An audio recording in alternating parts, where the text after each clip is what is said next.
Nagkayayaan nga kami ni Kevin na itry itong 249 ng Burger King. Whopper ang sa akin at fish sandwich naman kay Kevin. And yes, sulit sa laki ang mga burger na to. At andito nga kami ngayon sa kinikilalang may pinakamagandang waterfront setting na Burger King sa buong mundo. Malinaw ang tubig at literal na nasa waterfront talaga. Magandang spot din to para panoorin ang sunset. Nag-crave lang talaga kaming kumain ng french fries. Pero pagpasok sa Burger King, nakita nga namin yung $249 nila. Hindi tuloy namin alam kung maagang dinner to o late na merienda. Nag-order na din ako ng Whopper Jr. para sure na hindi bitin. Fish sandwich ang in-order ni Kevin at mukhang nag-enjoy naman siya. Aki pati ang favorite niyang merienda dati. Pero ngayon, mukhang mapapadalas na ang bili niya nitong fish burger sandwich. Kasama tong malaking Whopper sa option ng $249 nila. Dalawang malaking burger sandwich kaya sulit na din. Quality wise, of course, it's Burger King kaya masarap talaga. Hindi pa kasi ako nagtanghalian kaya dalawang burger ang kakainin ko. Mukhang ito na rin ang hapunan ko.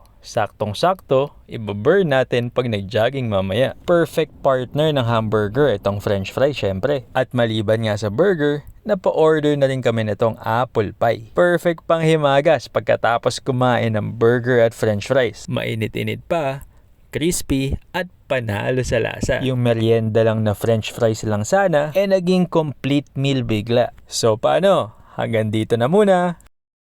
Tara, kain!